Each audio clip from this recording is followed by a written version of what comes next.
आप सभी का रेमो टॉपर शो में हार्दिक स्वागत है। मेरे साथ आज के इस शो में है दीक्षा जादौन, जो राजस्थान में धौलपुर जिले के कंचनपुर गांव से बिलॉन्ग करती हैं। इनकी एसएससी सीजीएल 2018 में ऑल इंडिया रैंक 668 आई है और इनकी पहली प्रेफरेंस थी सीएसएस में असिस्टेंट सेक्शन ऑफिसर की, जो इन्हें मिली है। दीक्षा की जो जर्नी है वो बहुत ही इंटरेस्टिंग है। इनका ये एसएससी सीजीएल में पहला प्रयास नहीं था। इसके पहले इन्होंने सीजीएल का एग्जाम एक बार पहले भी दे रखा है, सीएचएसएल का भी एग्जाम दे रखा है, उसके पहले इन्होंने पोस्ट ऑफिस का भी एग्जाम दे रखा है। तो इनकी जर्नी संघर्षों से भी भरी है और सब कुछ जानने की कोशिश करेंगे कि कैसे इन्होंने तैयारी करी, किस तरीके से इन्होंने अपनी रैंक को इम्प्रूव किया, सीएचएसएल के बाद इन्होंने सीजीएल को कैसे क्रैक किया। काफ़ी कुछ सीखने को मिलेगा हमें दीक्षा की य यात्रा से, जो प्रिपरेशन की जर्नी रही है। तो चलिए दीक्षा से मिलते हैं। दीक्षा, आपका बहुत-बहुत स्वागत है। Thank you so much sir. Diksha, सबसे पहला क्वेश्चन मेरा आपसे ये है कि चूँकि आपका एक तो सीजीएल में ये दूसरा अटेम्प्ट था और जी आप सर। सीएसएस ही ऑप्ट करना चाह रहे थे। हाँ, पहले मैं ये जानना चाहता हूँ आपसे कि जब आपने रिज़ल्ट देखा, आपको आइडिया होगा कि मेरी रैंक ठीक-ठाक आएगी और मुझे सीएसएस मिल हाँ जाएगा। सर। बट जो एक मेरिट लिस्ट में खुद को देखना और क्या रिएक्शन था आपका और आपके परिवार का, दोस्तों का, उसके बारे में थोड़ा-सा ज़रूर बताएँ? हाँ सर, इस बारे में थोड़ा-सा बताना ये चाहूँगी, मुझे मार्क्स के अकॉर्डिंग तो क्लियर था कि मेरा सीएसएस मिल जाएगा, श्योर है। लेकिन जो सीपीटी हुआ था सर, उसमें मुझसे थोड़ी-सी गड़बड़ हो गई थी। तो उसका मुझे डाउट हो रहा था कि कहीं सीपीटी में ना मैं फेल हो जाऊँ और सीएसएस ना मिले, इसका बहुत ज़्यादा डाउट था मुझे। मार्क्स की वज़ह से कभी ऐसी दिक्कत नहीं आई। तो मैं बस ये प्रे कर रही थी कि सीपीटी क्लियर हो जाए, फिर सीएसएस मिल जाएगी। फिर रिज़ल्ट आया सर, उसकी तो अलग ही फीलिंग होती है, वर्ड्स में तो बता ही नहीं सकते। घरवाले इतना खुश होते हैं, पूरे दिन सर वेट किया था 30 को, मतलब कि 31 मार्च को रिज़ल्ट आएगा, आएगा, लेकिन आया नहीं। फिर रात में 10-11 बजे तक वेट किया, फिर नहीं आया। अगले दिन लगा था कि अब नहीं आएगा, अब तो शायद ज़्यादा ही डिले होगा। फिर शाम को रिज़ल्ट आया, उस टाइम क्या था, मेरे पास में कोई नहीं था। मैं बात कर रही थी, फिर रिज़ल्ट देखा, बहुत खुशी होती है सर, घरवाले इतना ज़्यादा खुश होते हैं ना, मतलब वो फीलिंग होती है, बस आप उसको देख सकते हो, फ़ील कर सकते हो, वर्ड्स में नहीं बता सकते। तो जब आपका रिज़ल्ट आया था दीक्षा, तो आप क्या परिवार के साथ थी या जी सर, मैं अपने घर पे गई हुई थी, होली की छुट्टियाँ लेके घर पे गई थी, तो सब लोग घर पे ही थे सर। उनके चेहरे में जो चमक होती है सर, वो एक अलग खुशी होती है, इतना ज़्यादा खुश मतलब मैंने उनको पहले कभी नहीं देखा। क्योंकि सर मेरे फैमिली में किसी की गवर्नमेंट जॉब नहीं थी मुझसे पहले, तो मैं फर्स्ट थी, तो वो बहुत ज़्यादा खुश थे। दीक्षा, आपके मम्मी-पापा के बारे में कुछ बताइए, वो क्या करते हैं और परिवार में और कौन-कौन? जी सर। मेरी वैसे जॉइंट फैमिली है सर, दादा-दादी एंड चाचा वगैरह। मेरे फादर की सर फार्मिंग करते हैं, गाँव में हम लोग रहते हैं, फार्मिंग करते हैं वो एंड कपड़ों की एंड मोबाइल की शॉप है। अच्छा, तो गाँव में कैसा माहौल है? गाँव में वैसे भी स्पेशली एक तो ज़्यादा लोग उम्मीदें नहीं रखते हैं नौकरियों से। मैं भी गाँव से रहता हूँ, तो जी वहाँ सर। लोग कहते थे, पढ़ने का कोई फ़ायदा नहीं है, नौकरी नहीं लगेगी।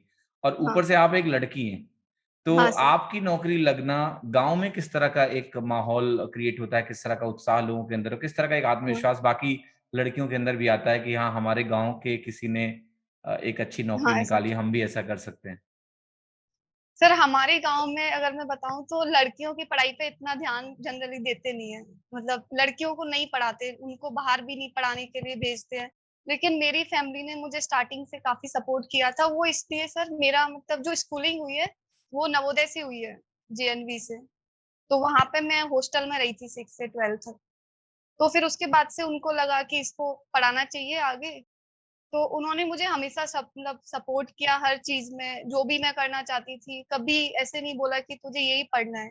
जो मैं पढ़ना चाहती थी, जो भी फ़ील्ड मैं चूज़ करना चाहती थी, वो उन्होंने करने दिया, बस सपोर्ट किया था हमेशा। तो काफ़ी लोग सर गाँव वाले तो बोलते ही थे कि लड़की को पढ़ाने से क्या होता है, इतना तो लड़कों पे करना चाहिए। फिर जब रिज़ल्ट आता है मतलब मैं 4-5 साल से जयपुर रह रही थी सर पहले। तो बोलते भी थे कि इतने सालों से तैयारी कर रही है, कुछ हो नहीं रहा। टाइम तो लगता ही है सर सारी चीज़ों में। फिर जब रिज़ल्ट आता है तो सर सबके ओपिनियन चेंज हो जाते हैं। वही लोग आपको आके इतना खुश होते हैं, वही आपको बधाइयाँ देते हैं। काफ़ी अच्छा माहौल हो जाता है। उगते उगते सूरज को हर कोई सलाम करता है, सही हाँ, बात है। वही है सर। हाँ, पहले बिल्कुल। जो लोग बोलेंगे कि नहीं हो पाएगा, क्यों पढ़ा रहे हैं, वही जब रिज़ल्ट आ जाता है ना सर, आपका जो रिज़ल्ट होता है वो ही बताता है, और हुँ। तो कोई कुछ नहीं देखता। तो मुझे लगता है आप शुरू मेहनत से सब मेधावी देखता है। रहे हो क्योंकि आपने नवोदय का एंट्रेंस निकाला। मुझे याद है नवोदय की एक इंटरेस्टिंग स्टोरी मेरे साथ भी जुड़ी है। अच्छा। हमारे यहाँ भी पढ़ाई का माहौल था नहीं, तो घर वाले चाहते थे कि हम नवोदय का एंट्रेंस दूँ और निकालूँ।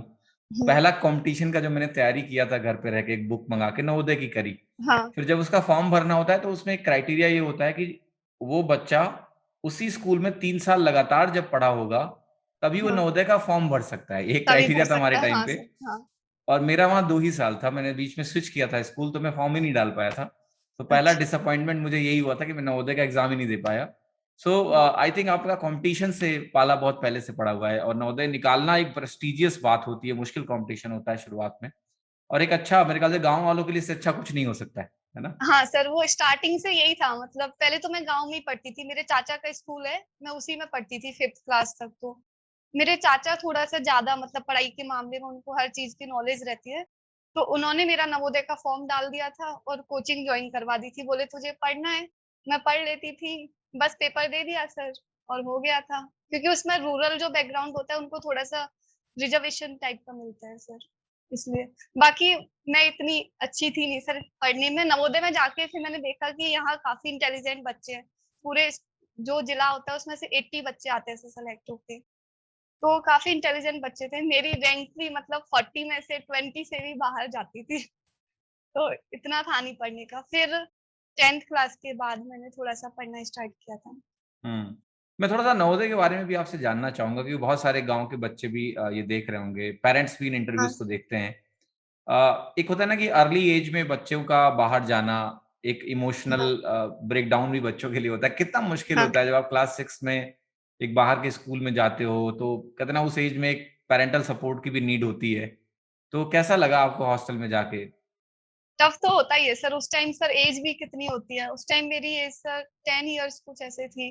तो मेरी जो मम्मी थी, दादी थी, सब लोग तो मना कर रहे थे कि नहीं अभी इतनी छोटी है, अभी नहीं भेजेंगे। फिर मेरे चाचा ने उन्होंने समझाया कि अगर कुछ करना है तो भेजना तो पड़ेगा ही, क्योंकि गाँव में तो इतना अच्छा स्कूल था नहीं। तो धौलपुर में सर वो ही सबसे अच्छा स्कूल था।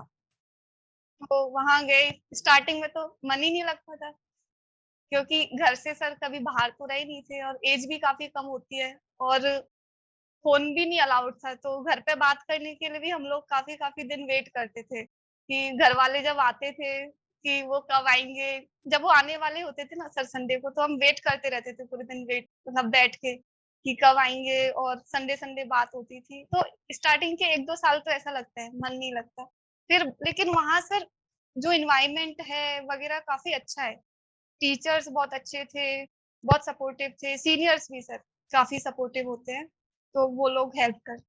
और एक अच्छी चीज़ मैंने मेरे साथ के भी जो फ्रेंड्स हैं जो नवोदय के हैं, मुझे लगता है ऐसे बच्चों के अंदर थोड़ा-सा सेल्फ डिपेंडेंस आ जाता है शुरू से बिकॉज़ वो खुद पे निर्भर रहना सीख जाते हैं कि हमें अपनी चीज़ें कैसे करनी है, क्या करना है ना? अकेले रहते हैं तो सर फिर वो धीरे-धीरे करके काम तो खुद को ही करने हैं, तो इंडिपेंडेंसी आ ही जाती है। हुँ, बिल्कुल, बिल्कुल, बिल्कुल। अ, थोड़ा-सा मैं आपकी एसएससी की जर्नी के बारे में जानना चाहूँगा दीक्षा कि आपकी एसएससी सीजीएल की जो तैयारी है आपने 12th तक नवोदय से पढ़ाई करी, उसके बाद आपने ग्रेजुएशन किस स्ट्रीम में किया? 12th में आपके पास कौन-कौन से सब्जेक्ट थे? आप साइंस से थे? थोड़ा-सा इसके बारे में बताएँ, क्या परसेंटेज आपके थे? और फिर आपका इधर ग्रेजुएशन किस स्ट्रीम में आपने किया और कितने मार्क्स थे आपके वहाँ पर? Okay sir. सर 12th में मेरे पास बायोलॉजी थी, वो मैंने हुँ। इसलिए ली थी क्योंकि मुझे मैथ से डर लगता था। ओह! सबने बोला था कि तो आपने मैथ्स मैथ्स ले नहीं लो। पढ़ा है 12th में? नहीं, 10th तक मैथ्स पढ़ा था। फिर ओके। मुझे अच्छी नहीं लगती थी मैथ्स, सबने बोला कि मैथ्स ले लो। मैंने कहा नहीं बायोलॉजी ले लेंगे वो ईज़ी रहेगी। तो उसमें मेरे 12th में सर 91% थे। फिर उसके बाद मैंने 1 साल सर ड्रॉप किया था पीएमटी के लिए एलन से। वो फिर मेरा उसमें हुआ नहीं सर उधर। फिर पेरेंट्स ने बोला कि एक बार और ट्राई करो। मुझे ठीक नहीं लगा करना, बिकॉज़ मैं जानती थी कि मुझे लग रहा था कि नहीं हो पाएगा मुझसे। फिर उसके बाद मैंने ग्रेजुएशन की थी सर जयपुर से, कनोडिया कॉलेज से। हुँ, उसमें मेरे परसेंटेज 83 थे, हुँ। तो ग्रेजुएशन में आपने क्या किया? बायोलॉजी से ही सर। बॉटनी, पहले से ज़ूलॉजी एंड केमिस्ट्री। हाँ सर। बीएससी किया आपने। मैथ्स तो सर 10th तक पढ़ी थी। अच्छा, तो फिर हाँ सर। आपने जब एसएससी की तैयारी का मन कैसे बन गया? मतलब आपने चलो बीएससी किया बायोलॉजी से, और उसके बाद फिर आपने कब ये मन बनाया कि मुझे सरकारी नौकरी की तरफ रुख करना है, और एसएससी सीजीएल वो एग्जाम है जो मुझे टारगेट करना है, थोड़ा सा इसके बारे में बताइए। Okay sir. सर, सरकारी नौकरी का तो सोचा ही था स्टार्टिंग से कि जॉब तो लगना ही है, जब पेरेंट्स इतना सपोर्ट कर रहे हैं। फिर मैंने सर ये देखा कि टीचिंग लाइन में भी मैं जा सकती थी, बीएससी की हुई थी, बट मेरा उधर इंटरेस्ट नहीं था। उसमें जीके वगैरह ज़्यादा पढ़नी पड़ती है, जीके भी मुझे इतनी अच्छी नहीं लगती थी। तो मैंने सोचा कि एसएससी में एक बार मैथ्स है, मैथ्स में तो अगर इंटरेस्ट बनाएँगे तो फिर भी आ जाएगा कोशिश करने पे।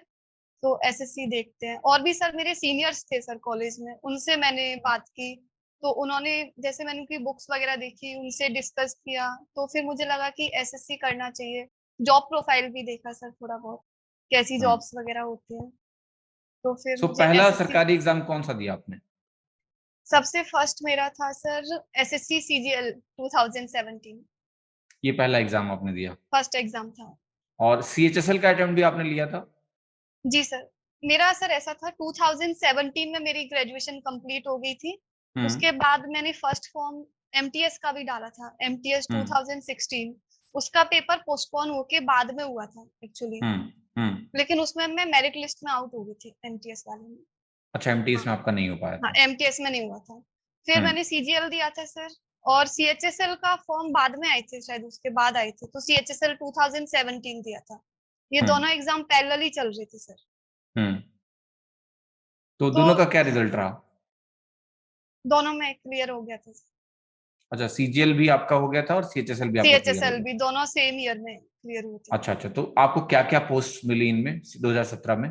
Okay sir. टू था जब मैंने तैयारी स्टार्ट की थी, उस टाइम मैंने ये सोचा था कि बस मुझे जॉब चाहिए। ये नहीं सोचा था कौन सी पोस्ट चाहिए, क्या चाहिए, कुछ भी नहीं सोचा था, बस जॉब चाहिए थी एक। तो उसी के अकॉर्डिंग तैयारी की थी। तो सीएचएसएल 2017 में मुझे पोस्टल असिस्टेंट की पोस्ट मिली थी। वो मेरे होम टाउन में ही थी, धौलपुर। अच्छा। हाँ। और सीजीएल 2017 से टैक्स असिस्टेंट मिला था, हम्म। तो आपने इनको ज्वाइन एबीडीटी। किया था, सीएचएसएल वाली पोस्ट को ज्वाइन किया था आपने? जी सर। उसकी सर जॉइनिंग जल्दी आ गई थी। मैं घर अच्छा। पे ही थी, जॉइनिंग जल्दी आ गई थी, होम टाउन में जॉइन जॉइन करना था। तो मैंने सोचा जॉइन करके देखते हैं, अगर अच्छा लगता है इधर, तो फिर बाहर नहीं जाना पड़ेगा, फिर इधर ही कर लेंगे। 3 मंथ मैंने उधर जॉब की थी सर। क्या आपको होती है एसएससी सीजीएल या फिर सीएचएसएल क्रैक करने की टेंशन? तो आपको टेंशन लेने की ज़रूरत नहीं है, बल्कि ज़रूरत है एक सही प्रिपरेशन की। एग्जामो प्रो सब्सक्रिप्शन आज ही ज्वाइन करें, जिसमें आपको मिलते हैं अनलिमिटेड लाइव क्लासेस, वो भी देश के सबसे बेहतरीन टीचर्स के द्वारा। सो आज ही सब्सक्रिप्शन ज्वाइन करें और अपने सरकारी नौकरी के सपने को साकार करें। Download Examo learning app now. फिर उसके बाद मेरी अहमदाबाद में मुझे पोस्टिंग मिली थी tax assistant, income tax department में। वो मैंने जॉइन हम्म। की थी। ये पोस्टिंग कब हुई, किस पीरियड में हुई आपकी? ये सर मेरी जो पोस्टल असिस्टेंट है वो आई थी अगस्त में, आई थी मेरी जॉइनिंग 2020। हम्म। एंड इधर इनकम टैक्स में मेरी जॉइनिंग हुई थी 29 अक्टूबर 2020 को। 120 को, ओके ओके। तो मतलब अभी आप लगभग वहाँ 7-8 महीने 8 to 9। निकाल चुके हो, हाँ, है ना? गुड इतना गुड। टाइम हो ठीक है, तो चुका है। अभी आप वहीं कार्यरत हो, काम कर रहे हो आप अभी सूरत जी में? सर। ठीक है ठीक है। तो सीएसएस का आपका जो ये 2018 वाला अटेम्प्ट था, इसकी ज्वाइनिंग कब होनी है आपकी? इसकी जुलाई एंड तक होने के चांसेस हैं sir. Very good very good. मतलब आपने, कहते हैं ना, एक बार सिलेक्शन होना शुरू होता है तो हर जगह होता रहता है। हाँ, फिर गुड। होता जाता है बहुत सर। बहुत बढ़िया, बहुत वो बढ़िया। सीएचएसएल 18 भी दिया था सर, बट उसमें मैंने देखा जब मेरे सीजीएल में हो चुका है, तो फिर मैंने डेस्क्रिप्टिव तक दिया था सीएचएसएल 18। उसके बाद जब टाइपिंग हुई तो फिर मैं उसमें नहीं गई थी। गुड गुड डिसीजन, बहुत बढ़िया। ठीक है। सो दीक्षा, अब मैं थोड़ा सा ये जानना चाहता हूँ कि आपकी सीएसएस पहली प्रेफरेंस क्यों थी? मतलब यूजुअली लोग कहते हैं कि मुझे इनकम टैक्स इंस्पेक्टर ट्राई करना है।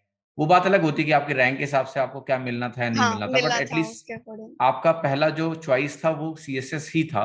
तो ये काफी जी इंटरेस्टिंग है। मैं आपसे जानना चाहता हूँ कि आपने सीएसएस को ही पहली चॉइस क्यों सेलेक्ट किया? सर, कुछ फैक्टर्स थे जो मैंने काफी सारे कंसीडर किए थे। जैसे मुझे परमानेंट दिल्ली पोस्टिंग चाहिए थी। वो कुछ कुछ मिनिस्ट्रीज थी सर जिनमें मिल सकती थी। फिर उसके बाद मैंने देखा प्रमोशंस, सीएसएस का सुना था, फास्ट प्रमोशंस है सर। एंड एक मेन फैक्टर ये था सर कि सीएसएस में क्या होता है 6 to 7 इयर्स मिनिस्ट्री चेंज होती रहती है, तो अलग-अलग मिनिस्ट्रीज में वर्क एक्सपीरियंस रहेगा, इसलिए मैंने सीएसएस चूज़ किया था। Very good. सो जो अब मैं बात करता हूँ आपकी तैयारी की, जो आपकी बेसिक जो प्रिपरेशन थी दीक्षा, वो कैसे हुई? मतलब जब आपने तैयारी शुरू करी सीजीएल की 2017 की पहले, तो कैसे आपने बेसिक तैयारी करी? और जब 2017 में आपने एग्ज़ाम दिया तो आपको एग्ज़ाम का एक्सपीरियंस मिल गया, पता चल गया कि किस तरह से एग्ज़ाम होता है। देन आपने 2018 में फिर से तैयारी करी। तो इस दोनों तैयारी के बारे में मैं थोड़ा-थोड़ा जानना चाहता हूँ कि 2017 की तैयारी आपकी कैसी थी? और उससे क्या आपकी लर्निंग रही? आपको पोस्ट तो मिली बट वो पोस्ट आपको पसंद नहीं आई, आपने अपग्रेड करने के लिए फिर से एग्ज़ाम दिया। तो वो जी की सर। लर्निंग्स क्या थी कि कहाँ कमी रह गई आपकी तैयारी में कि आपको उतनी अच्छी रैंक नहीं मिली? और इस साल आपने क्या चेंजेस किए कि आपकी रैंक इतनी बेहतर आई? इसके बारे में थोड़ा-सा ब्रीफली ज़रूर बताएँ हमें। Okay sir. सर जब 2017 में मैंने तैयारी की थी, प्री का एग्ज़ाम जब होने वाला था मेरे पास 3 मंथ्स थे।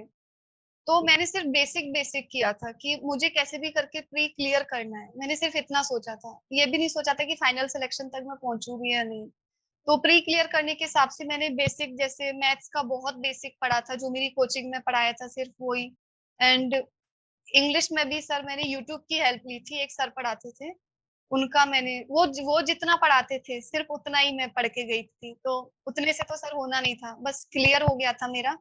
एंड जीके में भी ओनली प्रीवियस ईयर्स। मैंने सिर्फ इतना सोचा था सर कि जहाँ-जहाँ से इम्पोर्टेंट जो है, जहाँ से मार्क्स मेरे आ सकते हैं, वो सब मैं कवर कर लूँ जल्दी। बहुत बेसिक लेवल की प्रिपरेशन थी मेरी 2017 में। मेंस में थोड़ा-सा में टाइम मिल गया था सर, एक्चुअली ऐसा हुआ था, मेंस डिले होता जा रहा था 2017 वाला। तो मुझे मेरा मैथ्स और इंग्लिश अच्छा करने का टाइम मिल गया था उस टाइम पे। लेकिन इतनी ज़्यादा भी नहीं था ना सर, फर्स्ट ही अटेम्प्ट था तो काफ़ी कुछ सीखना होता है। मैंने सिर्फ प्रीवियस ईयर देखे थे, बहुत जनरल मेथड्स आती थी उस टाइम मुझे क्वेश्चन सॉल्व करने की मैथ्स में भी। कोई ऑप्शन ऑप्शन वाला मेथड या फिर फ्रैक्शन, ये सब मैं यूज़ नहीं कर पाती थी। फिर जब मैंने 2017 मेरा हो गया, मैंने 2018 की जब प्रिपरेशन की थी, उस टाइम मैंने बहुत डीपली किया था चीज़ों को। मैथ्स में भी सर ऐसा हुआ था, जब 2017 में मेरा पेपर हो गया था, उसके बाद सर आपने सीरीज़ स्टार्ट की थी एक, जिसमें आप जो पेपर थे ना मेंस वाले मैथ्स के, वो आपने सॉल्व करवाए थे। तो मैंने मेरी शिफ्ट का पेपर देखा था खोल के कि ये इसका देखती हूँ। तो सर उसमें जब मैंने क्वेश्चन्स तो मैं सॉल्व करके आई थी एग्ज़ाम में, कुछ-कुछ जो एडवांस वाले थे। लेकिन जब मैंने सर तरीका देखा ना सर आपका, वो डिफरेंट था मेरे से। जैसे आपने कहीं एप्रोक्सिमेशन यूज़ किया था, कहीं पे ऑप्शन वाला मेथड यूज़ किया था, वो सब मुझे नहीं आता था। तो फिर मैंने सोचा कि अब मुझे ये सब सीखना है। एंड इंग्लिश में भी मैंने पूरे प्रीवियस ईयर सॉल्व किए, जीके पे भी सर डीपली पढ़ा, ये सारे चेंजेस किए थे। मतलब 2018 में आपने करेक्शन पे जोर दिया कि हाँ, कहाँ से करेक्शन पे कहाँ मार्क्स मेरी हम बढ़ा गलतियाँ रही। सकते हैं। हाँ, अप्रोच करेक्शन और थोड़ा कॉम्प्रिहेंसिवनेस, ठीक है। सो अब जी। सब्जेक्ट वाइज़ दीक्षा मैं जानना चाहता हूँ कि आपकी क्या कोर स्ट्रैटेजी थी? लेट्स से मैं बात करता हूँ जनरल अवेयरनेस की, तो जनरल अवेयरनेस की तैयारी के लिए आपने कुल कितने रिसोर्सेज़ का यूज़ किया? बट सबसे पहले मुझे ये बताइए कि आपके मार्क्स कितने आए थे 2018 एग्ज़ाम में? टियर 1 और टियर 2 और टियर 3 सब जितना भी याद है ओके आपको, सर, ठीक है? रॉ ओके, ओके, नॉर्मलाइज़ सब बता ओके। दो, ठीक है? 2018 का जो प्री था मेरा सर वो 7th मार्च को था, नहीं 7th जून को था सर। हाँ, उसमें मेरे प्री में रॉ मार्क्स 142 थे और नॉर्मलाइज़ होके 176 मार्क्स थे। फिर उसके बाद मेंस इसमें में सर सेक्शन वाइज़ मार्क्स आपको याद हैं क्या? सेक्शन वाइज़ नहीं, कोई बात नहीं, कोई अभी बात तो नहीं नहीं। याद सर। फिर उसके बाद मैथ्स में सर मेरे जब मेंस का हुआ था, मैथ्स में मेरे रॉ मार्क्स थे 184 ग्रेट। एंड मतलब नॉर्मलाइज़ मैथ्स में मार्क्स आपको डर लगता था 10th में 187.5। हाँ। और डर लगने से इस लेवल पे आप पहुँचे, बहुत ही काबिल-ए-तारीफ़ काम है। गुड। हुँ। तो मेरे नॉर्मलाइज़ सर 187.5 हो गए थे एंड इंग्लिश में मेरा रॉ मार्क्स 180 था, जो नॉर्मलाइज़ होके 184 हो गया था। और मेरी शिफ्ट सर 12 सितंबर थी अच्छा, और ठीक है। हाँ सर, और टियर 3 में मार्क्स मेरे 56 थे। 56 ओके, हाँ, गुड। तो अभी मैं ये जानना चाहता हूँ कि जो आपकी तैयारी है, अब मैं सेक्शन वाइज़ बात करूँगा आपसे। Okay sir. जनरल अवेयरनेस की तैयारी में आपने किन-किन रिसोर्सेज़ का यूज़ किया 2018 में? क्योंकि जब भी आप सीजीएल की तैयारी कर रहे हो तो आपको सारा चीज कवर करना है, हर चीज रिवाइज करनी है, करना सब कुछ पड़ता है। तो हाँ 2018 की तैयारी में आप थोड़ा सा ब्रीफ करके बताइए कि क्या क्या कंटेंट आपने एग्जैक्टली यूज किया और कितना कॉन्फिडेंट थे आप अपनी तैयारी को लेके जनरल अवेयरनेस सेक्शन में। ओके सर, मैंने इतना देख लिया था 2017 देखे कि अगर जीके में मार्क्स नहीं आएंगे तो फिर फाइनल में जाके अच्छी पोस्ट तो नहीं मिल पाती है। आप सिलेक्शन ले सकते हो मेंस के उसमें। तो मैंने क्या किया सर, सबसे पहले 2018 में प्रीवियस ईयर्स मैंने सारे सॉल्व किए जीके के। जैसे मैंने जो साइंस है सर, साइंस में बैकग्राउंड मेरा रहा है, बायोलॉजी केमिस्ट्री वगैरह सब पढ़ा था। तो उनमें मैं बहुत कम पढ़ती थी, तब भी मुझे पता था मेरे अच्छे मार्क्स आ जाएंगे। उसके लिए बस मैं ल्यूसेंट पढ़ती थी, ल्यूसेंट से मैं पढ़ती थी साइंस। उसके बाद प्रीवियस ईयर सॉल्व करती थी साइंस के लिए। एंड हिस्ट्री एंड पॉलिटी, इनके लिए सर मेरी जो प्री की कोचिंग थी उसके नोट्स पढ़े थे मैंने, और प्रीवियस ईयर सॉल्व किया था। और तो ये करंट कोचिंग अफेयर्स, आपने 2017 के पीरियड में की थी, राइट? नहीं सर, ये कोचिंग हम्म। मैंने जब मैं थर्ड ईयर में थी ना सर, उस टाइम अच्छा अच्छा, कोचिंग ली थी। हाँ थर्ड पहले ईयर ही में कर लिया था कोचिंग ले आपने। ली थी ओके हाँ। ओके। लेकिन उस टाइम इतना सिंसियरली ली नहीं थी कोचिंग। हम्म। सिंसियरली पढ़ाई 2017 से स्टार्ट की थी, ठीक है। मई से। सो हाँ हिस्ट्री पॉलिटी आपने कोचिंग के नोट से किया। Coaching okay. के नोट से की थी, और प्रीवियस ईयर्स। एंड साइंस के लिए सर ल्यूसेंट और प्रीवियस ईयर किए थे।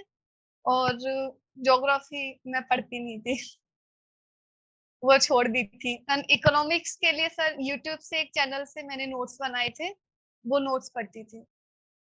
और करंट अफेयर्स के लिए मैं ऐसा करती थी, स्टडी आईक्यू के सर जो बेस्ट 200 क्वेश्चन जो होते हैं वो मैं पढ़ती थी, उनका बार बार रिवीजन करती रहती थी। ये सारे कंटेंट मैंने फॉलो और किया था बाकी जो जीके के सब्जेक्ट लिए। जैसे इकोनॉमी में सब्जेक्ट होता है, इसके लिए कोई डेडिकेटेड पढ़ाई आपने करी? इकोनॉमिक्स के लिए सर यूट्यूब से एक सर ने पढ़ाई थी इकोनॉमिक्स। अच्छा, ठीक है। हाँ हाँ, आपने वो बताया मैंने सर, उनके ठीक है। नोट्स बनाए थे सर। मुझे लगा था कि उनके नोट्स काफी अच्छे हैं, उन्होंने काफी कुछ कवर किया था, तो वो नोट्स मैंने पढ़े थे। जीके में सर मैं ये सोचती थी कि मतलब कम पढ़ने से मैं ज्यादा मार्क्स कहाँ से ले सकती हूँ।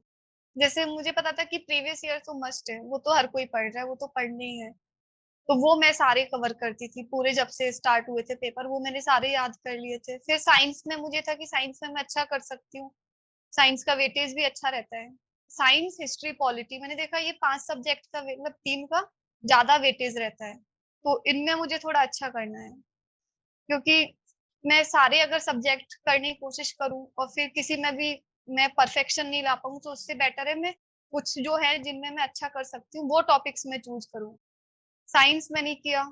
एंड हिस्ट्री में नोट्स पढ़ के और प्रीवियस ईयर पढ़ के मेरा पूरा हो जाता था। एंड पॉलिटी में भी तो मेरे सब प्री में शायद ज्यादा मार्क्स तो नहीं थे, 32 33 कुछ इतने थे। जीएस में, ओके। हाँ जी के। रीजनिंग की आपने तैयारी कैसे करी थी? रीजनिंग का क्या स्ट्रैटेजी रहा, क्या बुक्स यूज किया आपने? सब बुक्स वगैरह तो कोई नहीं यूज की थी रीजनिंग के लिए, रीजनिंग इजी भी आती है वैसे। तो बस प्री के जो मेरे नोट्स थे वो मैंने पढ़े थे। एंड मॉक टेस्ट देती थी ना सर, उसी से हो जाती थी रीजनिंग तो। ओके। बस इतना किया था। एंड कमिंग टू मैथ का सब्जेक्ट, मैथ की तैयारी आपने कैसे करी, क्या रिसोर्सेज और बुक्स आपने यूज किए? और थोड़ा सा मैं ये भी जानना चाहूंगा कि मैथ्स में एक होता है कॉन्सेप्ट कवर करना, दूसरा होता है प्रैक्टिस करना। हाँ जी 2017 का जो पेपर था वो एक डिफरेंट लाइन पे था, मतलब एक बिल्कुल जी। अलग सा पेपर आया एसएससी के इतिहास में। हम्म। तो 2018 के बच्चों ने थोड़ा, मुझे लगता है, ओवर प्रिपेयर भी किया, ठीक है? वो मैं सोच भी के थी कि सर क्या होगा। उनमें। तो थोड़ा सा इसके बारे में ब्रीफ आउट करिए, इस जर्नी के बारे में कि क्या क्या कंटेंट आपने यूज किया, किस तरीके से आपने इतने अच्छे मार्क्स मेंस में स्कोर किए हैं, 184 रॉ मार्क्स। 2017 का नहीं बताना ना सर। नहीं, आपने जो भी प्रिपरेशन के लिए, जैसे फंडामेंटल अगर आपने हाँ 2017 में भी किया है तो वो भी आप बताइए। मैं चाहता हूँ कि ओके आपकी जो सर। कॉम्प्रिहेंसिव मैथ की प्रिपरेशन थी, बेसिक हाँ से लेके टू दिस लेवल, वो सारा ओके सर कुछ ओके। जरूर बताइए। ये भी बताइए कि 2017 में मैथ्स की तैयारी में आपने कमी अपनी बता रखी है क्या थी, हाँ कि सर आपको हाँ, स्मार्ट तरीके नहीं आते थे, स्मार्ट तो वो तरीके नहीं आते थे मुझे। कैसे इंप्लीमेंट आपने किया, वो चीजें कैसे सीखी आपने 2018 में? Okay sir. सर जब मैंने तैयारी स्टार्ट की थी प्री की कोचिंग से, मैं बहुत बेसिक मैथ सीख पाई थी, 20% भी नहीं सीखी थी। फिर मैंने सर मैथ्स के लिए एक बैच मैंने ज्वाइन किया था, स्पेशल बैच था, जयपुर में था, हरेंद्र सर का, जो मैंने 2017 में ज्वाइन किया था, ऑफलाइन बैच। वो सर ने सर अरिथमेटिक काफ़ी अच्छी पढ़ाई, मतलब उसके बाद मुझे कहीं से अरिथमेटिक पढ़ने की ज़रूरत नहीं पड़ी। उन्होंने इतना अच्छा बता दिया था। मेरे जो सर फंडामेंटल्स थे, बेसिक बहुत ज़्यादा क्लियर हो गए थे उस कोचिंग के बाद से।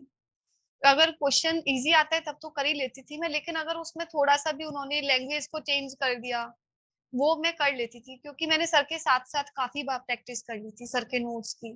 तो अरिथमेटिक के लिए सर उसके बाद मुझे कभी कुछ करने की ज़रूरत नहीं पड़ी। एंड एडवांस के लिए मुझे काफ़ी कुछ करना पड़ा था। एडवांस ही सर टफ लगती है, एंड मेरा मैथ्स बैकग्राउंड भी नहीं था। तो एडवांस के लिए मैंने क्या किया सर, प्री तो हो गया था मेरा इतने से ही।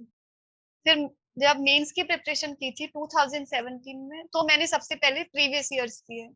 प्री के टाइम मैंने प्रीवियस ईयर्स भी नहीं किए थे सर।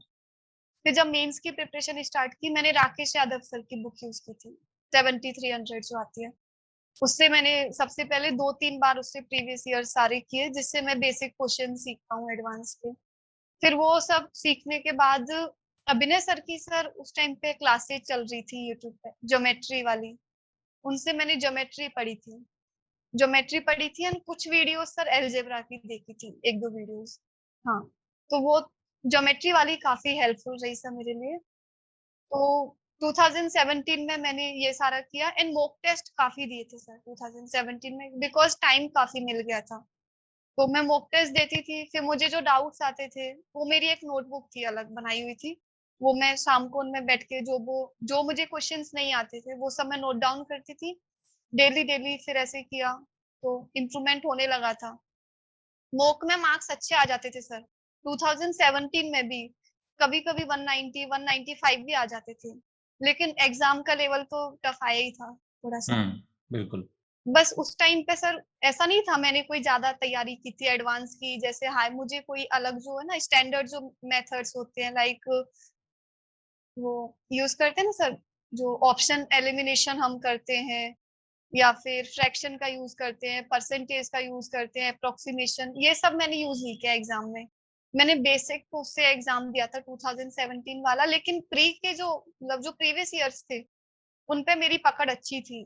तो जितने भी क्वेश्चन्स प्रीवियस ईयर्स के थे, वो मैंने सारे जल्दी-जल्दी कर लिए थे। फिर उसके अलावा कुछ नए क्वेश्चन्स भी मैं कर पाई थी।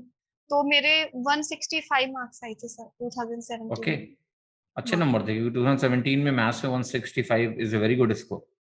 हाँ, तो फिर सर लेकिन देखा 2000 जब 18 की प्रिपरेशन कर रहे थे, उस टाइम देखा कि काफ़ी ज़्यादा हाइप क्रिएट हो गया था कि एडवांस का लेवल काफ़ी टफ है, एडवांस का लेवल काफ़ी टफ है। एंड एडवांस में मुझे सर प्रैक्टिस की ज़रूरत तो थी, क्योंकि मैंने ज़्यादा नहीं पढ़ा था, सिर्फ ज्योमेट्री थोड़ा अच्छी हो गई थी सर से पढ़ने के बाद। जो अलजेब्रा, ट्रिग्नोमेट्री, इसमें भी सर काफ़ी अलग-अलग वैरायटी के क्वेश्चन्स होते हैं, उनको कैसे सॉल्व करना होता है, वो सब नहीं आता था। फिर उसके लिए मैंने यूट्यूब से हेल्प लेना स्टार्ट किया था। जैसे अभिनय सर की कुछ वीडियोज़ देखी थी एंड सर आपका जो बताया था, उससे मुझे रियलाइज़ हुआ, आपकी जो वीडियो देखी थी, उससे रियलाइज़ हुआ कि ऐसे जो हैं वो ये जो तरीके हैं, ये मुझे सीखने ही पड़ेंगे, तभी इम्प्रूवमेंट हो सकता है, बिकॉज़ सारे क्वेश्चन्स में बेसिक काम नहीं आएगा। तो उसके लिए सर एक आरबीई चैनल भी है, उससे मैंने अच्छा, शुभम ट्रिग्नो शुभम जैन, हाँ, यस। शुभम जैन वाला, उससे मैंने नंबर सिस्टम पढ़ा था। तो वो बहुत अच्छे से पढ़ाया था उन्होंने, उसके मैंने नोट्स बनाए थे। मतलब यूट्यूब सर बहुत ज़्यादा हेल्पफुल रहा है मेरे लिए। मैं देखती थी कि मैं मतलब वीडियोज़ देखती थी, फिर मुझे लगता था कि इनका मुझे समझ आ रहा है, तो मैं उनसे वो टॉपिक मेरा क्लियर करती थी। फिर ऐसे एक-एक मैंने टॉपिक अलग-अलग जगह से क्लियर किया, और पवन सर से भी सर मेंसुरेशन हुँ, पढ़ा था। पवन राव सर। हाँ, पवन राव सर से ये मेंसुरेशन अच्छा किया आपने था, किया कि मतलब आपको जहाँ से जो कंटेंट मतलब आपको लेना लगा, था। क्योंकि ये एक अच्छी स्ट्रैटेजी है, इसके बारे में और भी जानना चाहूँगा आपसे, क्योंकि कई बार ऐसा होता है कि बच्चे यूट्यूब को सही से यूज़ नहीं कर पाते हैं। आपने जो पॉइंट्स बताए कि हाँ, मैंने ये टॉपिक यहाँ से किया, ये टॉपिक यहाँ से किया, ये हाँ, टॉपिक यहाँ से किया, एंड दैट्स अ हाँ, वेरी गुड स्ट्रैटेजी कि 4 जगह देखा, हमें ये अच्छा लगा तो हमने यहाँ से ये चीज़ कवर कर ली, है ना? बहुत बढ़िया। हाँ सर, हाँ। तो एक तो मुझे ये जानना है आपकी, हाँ, ये जो 2018 है, तो आपने यूट्यूब से हुँ, थोड़ा-सा अपने आप को कॉन्सेप्चुअली स्ट्रेंथन मैंने किया। इम्प्रूवमेंट किया सर खुद हाँ, का, हाँ। जहाँ एरिया आपको लग रहा था कि आप जहाँ मेरे लैग कर रहे वीक हो, थे सर जो टॉपिक, हाँ, उनको मैंने इम्प्रूवमेंट प्रैक्टिस करने की के लिए क्या कोशिश किया की। आपने? प्रैक्टिस के लिए सर यहाँ से मेरा इम्प्रूवमेंट हो चुका था। मतलब जैसे मैंने ज्योमेट्री पढ़ ली थी, मेंसुरेशन भी कर लिया था, नंबर सिस्टम किया था। अलजेब्रा, ट्रिग्नोमेट्री मेरे थोड़े ठीक थे। इनमें मैं एक-एक वीडियोज़ देखती थी, अगर मुझे लगता था कोई नया अगर किसी ने टाइप बताया है, तो वो मैं देख फिर मेरी नोटबुक बना ली थी सर मैंने एडवांस मैथ्स के लिए, जिसमें मैंने सारे जो 5 जो मतलब मैं नंबर सिस्टम को भी एडवांस में ही काउंट कर लेती थी। ये जो पाँचों चैप्टर्स के जो थे ना, जो फ़ॉर्मूलेज़ होते थे, जो मैं भूलती थी, वो पूरा एक नोटबुक में मैंने लिखा हुआ था, जिससे गलती ना हो। उसको मैं बार-बार रिवाइज़ करती रहती थी। तो उसमें गलती नहीं होती थी। अरिथमेटिक मेरी अच्छी थी सर स्टार्टिंग से ही, हरीन सर से पढ़ने के बाद। एंड एडवांस में क्वेश्चन जब भी गलत हो जाते हैं, हमें फ़ॉर्मूलेज़ याद नहीं होते, ये नहीं पता होता कौन-सा फ़ॉर्मूला यूज़ करना है। भूल जाते हैं कभी-कभी, रिवीज़न नहीं होता। तो उसके लिए मैंने पूरा नोटबुक बनाई थी, मैं उसको बार-बार रिवाइज़ करती रहती थी। तो ये दिक्कत नहीं आनी थी कि मैं फ़ॉर्मूला भूल गई तो क्वेश्चन गलत हो गया। एंड रिवीजन के लिए सर राकेश यादव सर वाली जो बुक थी, वो मैंने काफ़ी बार की मेंस के टाइम पे, बहुत बार। और मैंने एक इंटरव्यू देखा था सर, कौशिक राज सर का, जो इंटरव्यू आया था, आपके ओके। चैनल पे आया था। हुँ। उसमें उन्होंने एक स्ट्रैटेजी बताई थी कि ना जब आप प्रैक्टिस कर रहे हो मैथ्स की, कहीं से भी कर रहे हो, बुक से भी कर रहे हो, तब भी टाइम लगा के करो।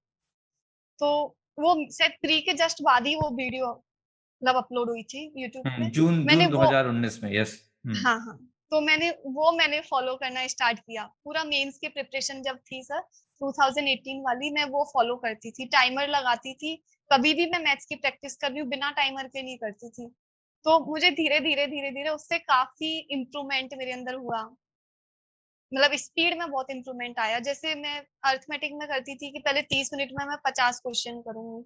फिर मैंने देखा सर 15-20 दिन बाद ही मैं 60 क्वेश्चन करने लग गई थी, जो ईज़ी-ईज़ी जो होते थे। प्रीवियस ईयर्स ईज़ी होते हैं। हुँ। तो राकेश यादव सर वाली बुक मैंने मेंस के टाइम पे काफ़ी बार रिवाइज़ कर ली थी।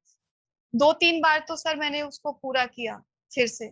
बुक को। फिर मैंने हुँ, देखा कि हाँ, जो-जो क्वेश्चन्स में मुझे दिक्कत आती थी उनको मैंने हाइलाइट कर लिया था। सिर्फ़ वो क्वेश्चन्स देखती थी फिर उसके बाद से। फिर हुँ। पूरा बुक सॉल्व नहीं करती थी। क्योंकि बेसिक क्वेश्चन्स फिर जब हम इतनी प्रैक्टिस करते हैं तो आने लग जाते हैं। बिल्कुल। हाँ, तो तो फिर दीक्षा, ये हाइलाइटेड क्वेश्चन्स रिवीजन स्ट्रैटेजी क्या थी आपकी? मतलब सबसे बड़ा चैलेंज जो बच्चों के सामने होता है, जो फ्रेश बच्चे होते हैं, जिन्होंने एग्ज़ाम नहीं दिया है, क्लैरिटी नहीं है कि रिवाइज़ कब करें? क्या फ्रीक्वेंसी रखेगा? हर हफ्ते रिवाइज़ करें? और ये भी सवाल होता है कि रिवीजन पे कितना टाइम दें? जैसे एक टॉपिक है, मान लिया पूरा परसेंटेज है या ज्योमेट्री है कंप्लीट, कितना समय उनको रिवीजन पे देना चाहिए? नोट मेकिंग स्ट्रैटेजी को लेके भी वो कन्फ्यूज़ रहते हैं कि क्या नोट डाउन करें? अगर सब कुछ नोट डाउन करेंगे तो नोट्स बहुत बड़ा बनेगा, बहुत टाइम जाएगा। थोड़ा-सा इसके बारे में गाइड करिए। आपने नोट्स भी बनाए हैं, आपने बोला है। तो कुछ अपने इनपुट्स दीजिए कि किस तरह से नोट्स को मैनेज करना चाहिए और किस तरह से वो रिवीजन अपना प्लान करें, ताकि उनका रिवीजन भी ओके, लगातार चलता रहे। ओके। सब जब मेंस की मैंने प्रिपरेशन की थी, अरिथमेटिक के लिए मुझे कोई डाउट नहीं था। अरिथमेटिक में जब मैं 2017 भी सर दिया हुआ था। तो इतने टाइम से मैं प्रिपरेशन कर रही थी, तो अरिथमेटिक के तो सर बहुत बेसिक क्वेश्चंस होते हैं, उनको आप भूलते भी नहीं है, जब आप इतनी बार मॉक टेस्ट दे लो, प्रिपेयर कर लो तो। उसमें मुझे रिवाइज़ करने की ज़रूरत नहीं होती थी। मैं क्या करती थी सिर्फ़ जैसे आज मैंने सोच लिया कि आज मुझे परसेंटेज करना है, तो अगर 400-500 भी क्वेश्चन्स हैं, मैं सोचती थी मुझे ढाई घंटे, 3 घंटे में करने हैं, उनको कंप्लीट कर देती थी। ऐसे करके एक-एक टॉपिक उठाती थी परसेंट मतलब जो अरिथमेटिक के थे उनका। मेन मेरा फ़ोकस रहता था सर एडवांस पे कि मैं एडवांस में कैसे अच्छा स्कोर करूँ। तो एडवांस में वो मैंने नोटबुक जो बनाई हुई थी सर उसका मैं डेली रिवीज़न करती थी। आधा घंटा मैं उसको लेके बैठती थी। सिर्फ़ देखती रहती थी उनको कि अच्छा ये ऐसे होता है, ये ऐसे होता है। उससे मेरे फ़ॉर्मूले सारे रिवाइज़ होते रहते थे। एंड एक वो था सर मॉक टेस्ट देते हैं, फिर हम भूल जाते थे कि मतलब जो क्वेश्चन्स में डाउट आता है उसकी नोटबुक थी, उसको मैं सैटरडे को देख सैटरडे को हाँ, सैटरडे को पूरा तो नहीं देख पाते क्योंकि बहुत सारे मॉक टेस्ट दिए हुए, तो काफ़ी सारे क्वेश्चन्स हो गए। तो मैं 3-4 घंटे उसको लेके बैठती थी, तो 3-4 घंटे में जितना मैं देख पाती थी, उतना पढ़ लेती थी। फिर उसके बाद मैं अगले सैटरडे ऐसे करके करती थी। सैटरडे, संडे में हाँ, संडे को भी देखती थी थोड़ा-सा। सैटरडे, संडे में वो जो मॉक टेस्ट वाले क्वेश्चन्स थे, वो मैं करती थी। बाकी एडवांस में मैं काफ़ी ज़्यादा पढ़ती थी, जैसे प्रीवियस ईयर्स में बार-बार करती रहती थी। मैंने ट्रिग्नोमेट्री आज अगर ली, तो ट्रिग्नोमेट्री में एप्रॉक्स 500 कुछ क्वेश्चन्स थे राकेश यादव सर की बुक में। तो उनको मैं 3 मतलब विदाउट पेन भी सॉल्व करने की कोशिश की थी मैंने बाद में, 2018 में क्योंकि ट्रिग्नोमेट्री के क्वेश्चन्स हुए, अलजेब्रा के हुए, वो हम कर सकते हैं। काफी सारे क्वेश्चंस ऐसे होते हैं जो हम बिना पेन के कर सकते हैं, तो मैं बिना पेन के करने की कोशिश करती थी, जल्दी जल्दी जो हो, मेरा स्पीड आनी चाहिए सर। तो ऐसे इम्प्रूवमेंट हो गया था। और एक चीज मुझे दीक्षा आपसे ये जाननी है यहाँ पर कि जो मैथ्स में अब इससे बात हो रही है कि एक शिफ्ट है, पहले के जमाने की जो मैथ्स थी 2016 तक और 2016 के बाद हाँ 17 एक बहुत डिफरेंट पैटर्न था, देन 18 में लोग बोल रहे हैं हाँ काफी कैलकुलेटिव पेपर था। हाँ कैलकुलेशन को दिमाग में रखते हुए आपने कुछ करने की कोशिश करी थी कि कैलकुलेशन आपका, क्योंकि अगर आपने 184 स्कोर किया है मतलब आपके अटेम्प्ट्स बहुत अच्छे रहे होंगे। तो 91 था सर। 91 अटेम्प्ट रहे, तो कैलकुलेशन जो सवाल आते हैं जिसमें थोड़ी कैलकुलेशन होती है, क्या कैलकुलेशन की कोई अलग से प्रैक्टिस आपने करी थी इम्प्रूव करने के लिए? क्या स्ट्रेटजी थी आपकी कैलकुलेटिव क्वेश्चंस को लेकर?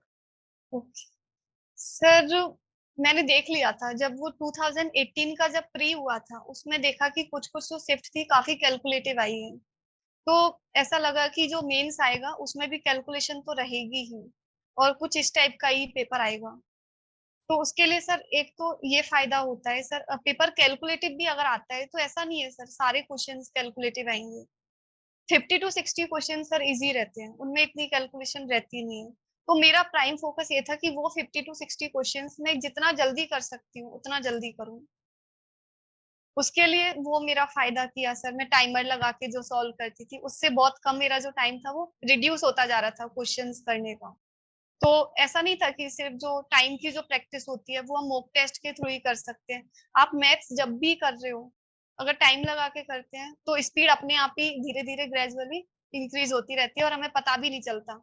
वो चीज जब एग्जाम में जाके पता चलता है क्वेश्चन करते हैं तो। और उसके बाद कैलकुलेशन के लिए सर बस स्क्वायर वगैरह थोड़ा सा याद किए थे, ज्यादा भी नहीं किए थे। 27 28 तक याद थे।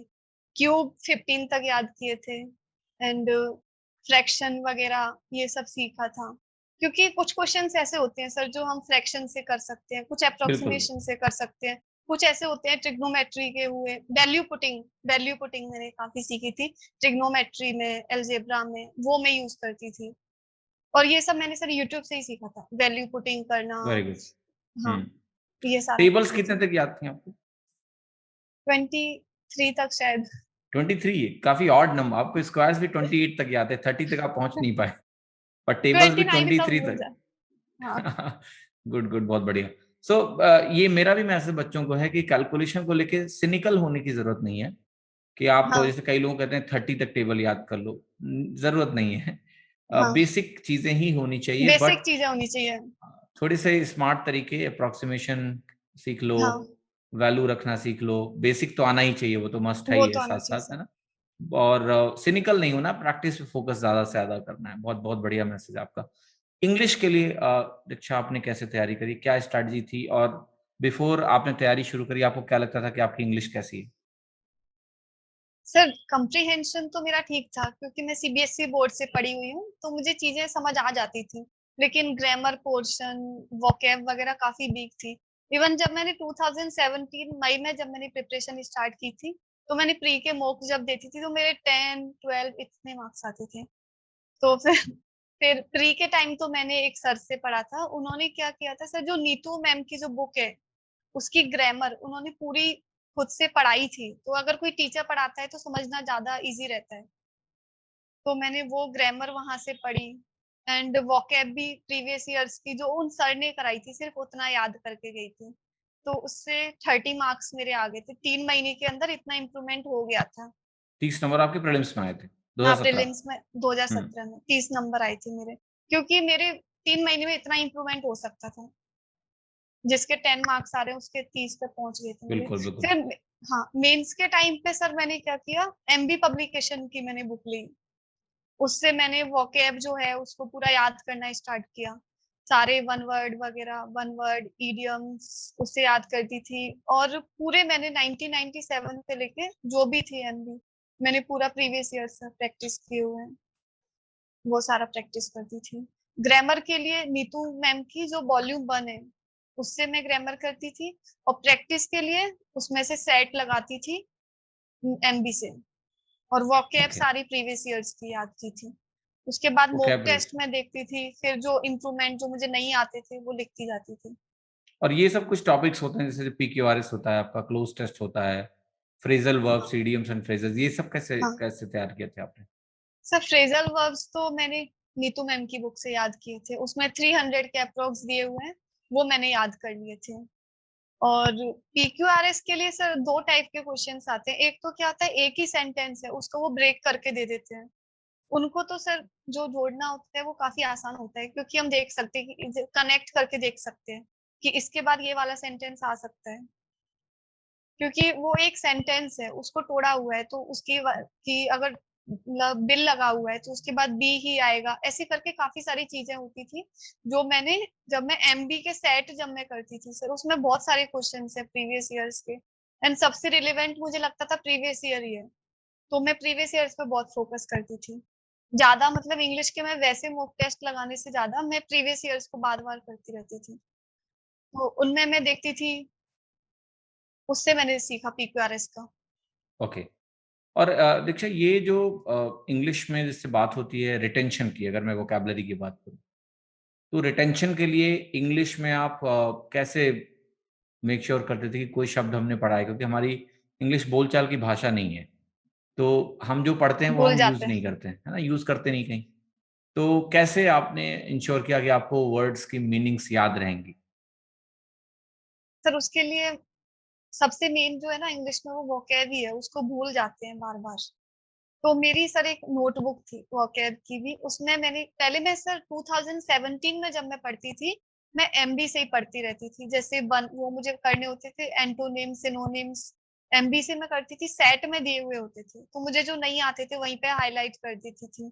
फिर क्या हुआ, 2017 का जब पेपर हो गया और 2018 का जो हुआ था, उसमें काफी गैप था, तो मैंने सोचा कि इतनी सारी मुझे पूरी MB लेके बैठनी पड़ती है, दो दो MB में लेके बैठती थी, उनमें से मुझे देखना पड़ता है कौन सा वर्ड नहीं आ रहा, तो मैंने उस टाइम पे वो पूरे मेरी नोटबुक में नोट डाउन कर लिए थे, जिससे मेरे लिए याद करना ज्यादा इजी रहेगा। मेरा ऐसा था, थोड़ा सिस्टमेटिक रहता था, तो ज्यादा इजी रहता था याद करने में। तो पूरे वन वर्ड, इडियम्स और एंटोनिम, सिनोनिम सब मेरा पूरा एक, और फ्रेजल वर्ब्स भी नीतू मैम वाली से जो मैं पढ़ती थी, वो पूरा एक नोटबुक में किया हुआ था। तो मेरा ऐसा होता था, उसको मैं सुबह सुबह लेके बैठती थी डेली, कि 2 घंटे इसको पढ़ना है, 2 घंटे पढ़ती थी, फिर अगले दिन जो आज पढ़ा था उसको आधे घंटे तक रिवाइज करूँ, फिर 1.5 घंटे नया पढ़ती थी, ऐसे डेली ये रहता था। तो धीरे धीरे करके पूरा याद होता गया, एक ही नोटबुक पढ़ती थी बस उसके लिए। ओके। और वोकैबुलरी में दीक्षा आपने कुछ नए वर्ड्स जैसे होते हैं, कुछ होता है, एक तो स्टैटिक वोकैबुलरी हो गई जो आपने कहीं हाँ किताब से, प्रीवियस ईयर क्वेश्चन से हाँ कर लिए, फिर एक डायनेमिक वोकैबुलरी होती है जो हाँ लोग सर। न्यूज़पेपर, नॉवेल्स सब पढ़ के बिल्ड करते हैं। क्या आपने हाँ भी कुछ इस तरह से किया था कि नए वर्ड्स के लिए हम अखबार पढ़ सकते हैं और वहां से देख सकते हैं वर्ड, नॉवेल पढ़ सकते हैं? Did you do anything like this? Newspaper पढ़ती थी सर, अच्छा। द हिंदू पढ़ती थी, द हिंदू और टाइम्स ऑफ इंडिया। उनमें से कुछ कुछ जो वर्ड्स मुझे नहीं आते थे, वो मेरी जो नोटबुक थी, जो मेरी एक नोटबुक थी सर वोकैब वाली, उसी में पीछे नोट डाउन करती जाती थी, जो भी मुझे वर्ड्स नहीं आते थे उनको, ऐसे तो करके कितना काफी। टाइम और आप देते थे न्यूज़पेपर रीडिंग में एवरीडे? सर मेरा ऐसा होता था, पहले तो मैं आधा घंटा फिक्स पढ़ती थी, आधा घंटा, 1 घंटा कभी।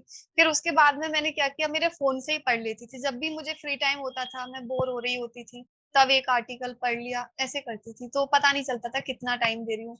जब मैंने फोन से पढ़ना स्टार्ट किया, वो मेरे लिए ज्यादा सही रहा। कभी बोर हो रहे हैं, कहीं भी किसी का वेट करना पड़ रहा है, तो एक आर्टिकल पढ़ लिया, ऐसे करती थी। तो अप्रोक्स 1 घंटा या फिर 45 मिनट तो डेली पढ़ती थी न्यूज़पेपर। और उनकी मीनिंग्स कैसे आप देखते थे, वर्ड्स जो नहीं आते थे?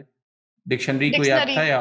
अच्छा। उसी में सर जो मैंने ऐप डाउनलोड किया था, उसमें ही उस पे हाईलाइट करते थे, तो सर उसका मीनिंग आ जाता था, फिर वो मेरी हम्म। कॉपी में नोट डाउन कर लेती थी। और मॉक टेस्ट में भी कुछ ऐसे वर्ड्स आते थे जो न्यू वर्ड्स होते थे, वो भी उसी नोटबुक में लिखती जाती थी, तो बस उसका हम्म। रिवीजन करती रहती थी बार बार, तो काफी वर्ड्स हो मॉक गए थे। टेस्ट, बिल्कुल। मॉक टेस्ट हर टॉपर के प्रिपरेशन में बहुत मदद करता है, शायद सबसे हाँ इम्पोर्टेंट स्टेज ये मॉक देना है ज्यादा से ज्यादा। हाँ। कितने मॉक टेस्ट आपने दिए 2018 की प्रीलिम्स के? प्रीलिम्स के सर याद नहीं, वैसे अल्टरनेट डेज पे मैं देती थी, क्योंकि काफी ज्यादा टाइम हो गया था, 2017 के बाद से 2018 तक अप्रोक्स पूरा 1 ईयर था, तो अल्टरनेट डेज पे देती थी, तो सर काफी सारे हो गए थे, 200 तो अप्रोक्स होंगे। 200 मार्क्स आपने दिए, वेरी गुड। 200 मार्क्स। और मेंस के कितने कितने मार्क्स दिए मैथ और इंग्लिश के? सर मेंस में एक्चुअली मेरा जो फोकस रहता था, मुझे इतना पता था कि मेरी मैथ्स स्ट्रांग है, अगर मैं उस पे ध्यान दूंगी तो मैं अच्छा स्कोर कर सकती हूँ। अगर पेपर टफ भी आया, इजी आ गया तो फिर तो करना ही है। अगर पेपर थोड़ा सा टफ बना तब भी मैं मैथ्स में एज एक ले सकती हूँ लोगों से। तो मैं मैथ्स पे बहुत फोकस करती थी, मैथ्स के मैं डेली 2 मॉक टेस्ट देती थी। और इंग्लिश कभी एक या फिर ऑल्टरनेट डेज पे चलता था इंग्लिश तो का। कितने मार्क्स आपने दिए होंगे मेंस में मैथ के लगभग? मेंस के तो सर काफी रहे होंगे, 100 से तो अब रहे होंगे, 150 वेरी के गुड। अप्रोक्स। तभी आपके मार्क्स भी दिख रहे हैं इतने अच्छे। प्रैक्टिस का रोल मैथ्स जरूर में रहा होगा। काफी टाइम दिया है सर मैंने। अच्छा, मॉक की एनालिसिस के लिए दीक्षा बहुत बच्चे कंफ्यूज रहते हैं कि एक तो मॉक में क्या परसेंटाइल होनी चाहिए। आपका जो परसेंटाइल रेंज होता था मॉक में वो कितना रहता था लगभग? मैथ्स में तो सर अच्छा रहता था, 95 से अब भी रहता था। इंग्लिश में हम्म। मेरा ठीक रहता था, इंग्लिश मतलब मेरी इतनी ज्यादा स्ट्रांग नहीं थी, मैथ्स स्ट्रांग था तो इंग्लिश सर एवरेज कह सकते हैं, एवरेज हम्म। थी। तो इंग्लिश में 95 कितनी अब रहता परसेंटाइल था। आती थी आपकी? इंग्लिश में 90 के अप्रोक्स आती थी। और प्री में ओवरऑल कितनी परसेंटाइल आपकी रहती थी प्री वाले मॉक्स में? प्री का याद नहीं अभी, कोई नहीं, कोई काफी नहीं। टाइम हो मॉक गया। जब आपने देना शुरू किया था पहली बार तो आपका पहला टोटल स्कोर कितना आया था मॉक में प्री में, याद है आपको ये नंबर? प्री का, हाँ। फर्स्ट मैंने सब मॉक मॉक टेस्ट दिया था 2016 में, जब मैंने दिया था, जब फर्स्ट टाइम मैंने कोचिंग ज्वाइन की थी, तब मेरा स्कोर था 52 out of 200? Out of 200। Right, right. फिर तो उसके वही होता है बाद कि बिल्कुल। हाँ, प्री की कोचिंग करी, बट मैंने थर्ड ईयर में तैयारी नहीं की थी, सिर्फ कोचिंग जाती थी और नोट्स बना के आ जाती थी, इतना मैंने अच्छे से तैयारी नहीं की थी। तैयारी मैंने स्टार्ट की सर 2017 में, जब मैंने मई में तैयारी स्टार्ट की उस टाइम मेरा स्कोर आता था 82, 82 के 82 या आसपास? अच्छा, 80, जब हाँ आप उसके आसपास ओके। आता था। और प्री में वो 142 हो गया था, इतना डिफरेंस फाइनल था। एग्जाम में? हाँ और आपकी एग्जाम स्ट्रेटजी क्या थी, मतलब प्रीलिम्स की अगर मैं बात करूं कि किस ऑर्डर में पेपर देना है, क्या स्ट्रेटजी थी, कितने टाइम में किस सेक्शन को खत्म करना है, क्वेश्चंस को स्किप करने की स्ट्रैटेजी क्या थी, थोड़ा सा एग्जाम टेकिंग स्ट्रैटेजी के बारे में अपनी बताइए। सब प्री के लिए मेरा ऐसा होता था, सबसे पहले जीके करती थी, 5 मिनट का टाइम रखती थी, जीके में मुझे जितने भी आते थे वो कर देती थी। उसके बाद मैं इंग्लिश करती थी, 10-12 मिनट रखती थी इंग्लिश के लिए। फिर उसके बाद करती थी रीजनिंग, रीजनिंग के लिए भी 15 मिनट रखती थी। फिर मेरे पास बचते थे 27 से लेके 30 मिनट बचते थे, वो मैं पूरा लास्ट में मैथ्स करती थी आराम से। कुछ रीजनिंग के भी एक दो क्वेश्चंस ऐसे होते थे जो मुझसे नहीं बनते थे फर्स्ट राउंड में, उनको मैं छोड़ देती थी, फिर वो मैं बाद में। सेकेंड राउंड में फिर आप आते थे वापस और उन सवालों हाँ, को देखते थे? वो रीजनिंग और के देखती थी, और मैथ्स हाँ, का भी अगर कोई मुझसे नहीं हो रहा है वो करती थी। और जीएस और इंग्लिश में आप तुक्का लगाते थे, मतलब कि 100% श्योर शॉट ऑप्शन नहीं लगाते थे? इंग्लिश में तो मैं सर नहीं लगाती थी, जीके में एक दो क्वेश्चंस में लगाती थी, ज्यादा सर कभी लगाया नहीं, मतलब जितने मुझे आते थे ना सर उतना ही करके आती थी। तो मेरी एक्यूरेसी हमेशा काफी अच्छी रही है, मैं जितना भी अटेम्प्ट करती थी ज्यादातर एक दो क्वेश्चंस इतने ही रॉन्ग होते थे। Very good. अगर हम बात करें आपके मेंस के एग्जाम की, तो मेंस में आप हाँ सर। कितना मतलब किस तरह का अटेम्प्ट स्ट्रैटेजी था और ट्रैक कैसे रखते थे आप कि भाई लेट अस से कि मेंस में आप बात कर रहा हूँ पेपर दे रहे हो मैथ का, एक्चुअल हाँ एग्जाम। तो हाँ सर। एक होता है ना 100 सवाल हैं 2 घंटे मेरे पास है, तो टाइम का ट्रैक रखना जरूरी होता है कि कितने समय में हमने कितने सवाल कर रखे हैं ताकि हम सही जा रहे हैं कि नहीं जा रहे हैं। तो वो ट्रैकिंग सिस्टम आपका क्या था कि 1 घंटे में 1 घंटे का था या हर आधे घंटे पे आप चेक कर रहे थे कितने सवाल हुए हैं? मेरा सर हमेशा से, जब से 2017 से मैंने स्टार्ट किया था, यही मेरा रहता था कि मैं 2 राउंड में पेपर करती थी। फर्स्ट राउंड में जो मुझे आते थे 1 घंटा रखती थी फर्स्ट राउंड के लिए, या फिर 65 to 70 मिनट में रखती थी। उसमें जितने भी इजी क्वेश्चंस होते थे वो मैं करती जाती थी, किसी भी क्वेश्चन पे स्टिक तो होना ही नहीं है। अगर वो नहीं आ रहा, कैलकुलेटिव है, 2-3 टाइप के क्वेश्चंस मैं छोड़ती थी। या तो जो कैलकुलेटिव होता था, मुझे लगता था इसमें टाइम लगेगा, वो मैं सेकंड राउंड में करूंगी। कुछ ऐसे क्वेश्चंस होते थे जिनको देख के ही समझ आता था ये तो होना ही नहीं है, और कुछ ऐसे होते थे जिनको लगता था इसमें दिमाग लगाएंगे तो हो जाएगा। तो दो मैं हाईलाइट करती थी, कैलकुलेटिव वाले, और जिनमें थोड़ा सा अगर दिमाग लगाएंगे तो हो जाएगा, वो दोनों मैं हाईलाइट करती जाती थी। और जो लगता था कि ये नहीं हो सकता उसको मैं छोड़ देती थी, उसको हाईलाइट नहीं करती थी। फिर सेकंड राउंड में उन दोनों क्वेश्चन को देखती थी। तो सिक्सटी दो फाइव राउंड टू में सेवन आपका? ओके। हाँ 2 राउंड में करती थी, एंड एग्जाम में तो सर मेरे 3 राउंड हो गए थे। अच्छा, गुड।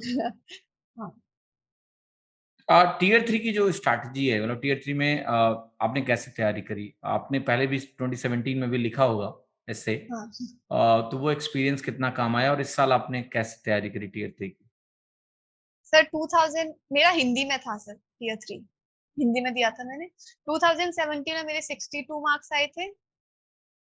तो उस टाइम सर एक तो बेसिक जो बुक्स होती है, जैसे अरिहंत की बुक्स आती है, वो मैंने पढ़ी थी। अरिहंत की ऐसे वाली जो बुक आती है वो पढ़ी थी।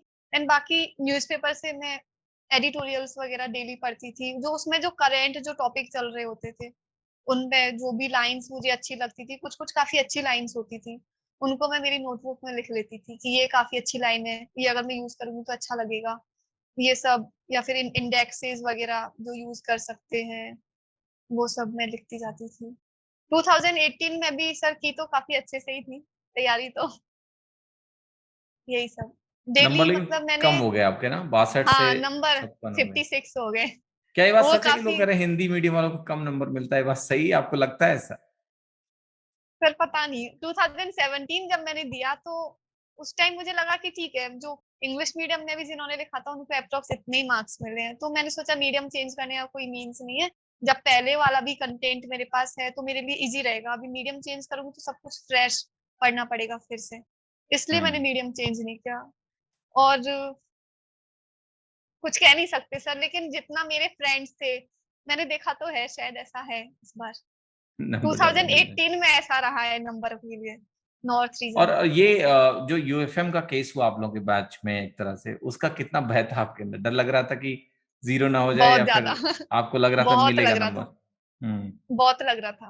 मतलब जब क्या हुआ था सर, 4 मार्च 2020 को सीएचएसएल का रिजल्ट आया था, तब पता चला था यूएफएम के बारे में कि यूएफएम लग रहा है। उस टाइम डर मुझे ये था क्योंकि मैंने जो एड्रेस था उसके बाद पिन कोड भी डाल दिया था। मुझे तो ये था कि मेरा तो यूएफएम अब लगेगा ही, अब तो क्या होगा देखते हैं। इसलिए सर जो 2019 था मैंने उसका फॉर्म डाला हुआ था, लेकिन तैयारी मैंने छोड़ दी थी। सितंबर में जब मेंस हुआ था तभी से तैयारी छोड़ी हुई थी, मैंने प्रिपरेशन नहीं कर रही थी। फिर मुझे लगा कि अगर यूएफएम लग गया तो फिर कुछ तो करना ही है, तो पेपर देना पड़ेगा। फिर मैंने 4-5 दिन पढ़ाई करी। 9 मार्च को मेरा पेपर था, वो मैंने दिया। उस यूएफएम के डर से दिया था वो, और वो ठीक भी हो गया। हम्म। तो उसमें 191 मार्क्स आ गए थे। अच्छा, प्रीलिम्स में। ग्रेट। प्रीलिम्स। हम्म। दीक्षा, अब मैं इस पॉइंट पे आ रहा हूँ कि तैयारी के दौरान, जो कि एसएससी की तैयारी लंबी होती है, जैसे आपने 2016 में कोचिंग स्टार्ट करी, अभी हम 2021 में बैठे हैं, वो भी 2020। आधा बीत चुका हाँ है। सर। लंबी तैयारी है। इस लंबी तैयारी में अच्छे फेज भी होते हैं, बुरे फेज भी होते हैं, हिम्मत भी टूटती है। 17 वाला एग्जाम कोर्ट में गया, 18 वाले हाँ, एग्जाम में भी खूब सारा डिले हुआ। यूएफएम का। तो हमेशा ये संभव नहीं होता है कि आपकी पढ़ाई लगातार बिना कुछ रुके हुए चलती रहे, और कई बार दिमाग में अनसर्टेनिटीज आती हैं। कैसा वो फेज था, मैं जानना चाह रहा हूँ कि पढ़ाई के लिए लगातार कंटिन्यूअसली कंसिस्टेंटली, सबसे बड़ी प्रॉब्लम बच्चों के अंदर यही होती है कि उनको एग्जाम की कंसिस्टेंसी। डेट क्लियर नहीं होती है। हाँ। कंसिस्टेंट रहना बहुत मुश्किल होता है। तो आपकी तैयारी में किस तरह की रुकावटें आई हम्म। और आपने उन्हें कैसे टैकल किया? कैसे आपने इंश्योर किया कि आपके अंदर वो इंस्पिरेशन अपने गोल को लेके बनी रहे, ताकि आप लगातार पढ़ते रहें? क्योंकि इन सब एग्जाम्स में आप ऐसा भी नहीं कर सकते हो कि आप टच छोड़ दोगे, आपको लगातार नहीं नहीं, प्रैक्टिस हाँ करने की पढ़ना जरूरत है। पड़ेगा। हाँ कैसे आपने इसको टैकल किया? सर, जब 2017 दिया था उस टाइम तो इतना टाइम नहीं लगा, प्री हो गया, मेंस हो गया। फर्स्ट टाइम कर रही थी तो काफी सारा पढ़ना भी था, तो टाइम का पता ही नहीं चला, इंस्पिरेशन की जरूरत ही नहीं थी। फिर जब 2017 हो गया तो मुझे लगा मेरा सीएचएसएल भी क्लियर हो रहा है और सीजीएल भी, दोनों में पोस्ट तो मिलेगी ही। लेकिन 30 अगस्त को सर फिर वो पता चला कि स्टे लग गया। उसके बाद का जो फेज था पूरा, 9 मई को जब स्टे हटा था, वो फेज काफी बेकार था वैसे तो। स्टार्टिंग के 1-2 महीने तो काफी वो थे, क्योंकि मैंने बीएड में कर रही थी, उसके भी मैंने छोड़ दिया था, एग्जाम्स नहीं दिए थे। मुझे लगा जब एसएससी में हो ही रहा है तो फिर उधर क्यों जाना। तो उसमें सर अगर कोई हो ऐसा जो आपको सपोर्ट करे, जैसे मेरी जो फैमिली थी सर वो काफी मुझे सपोर्ट करते थे। जब भी इमोशनल भी एक सपोर्ट चाहिए होता है।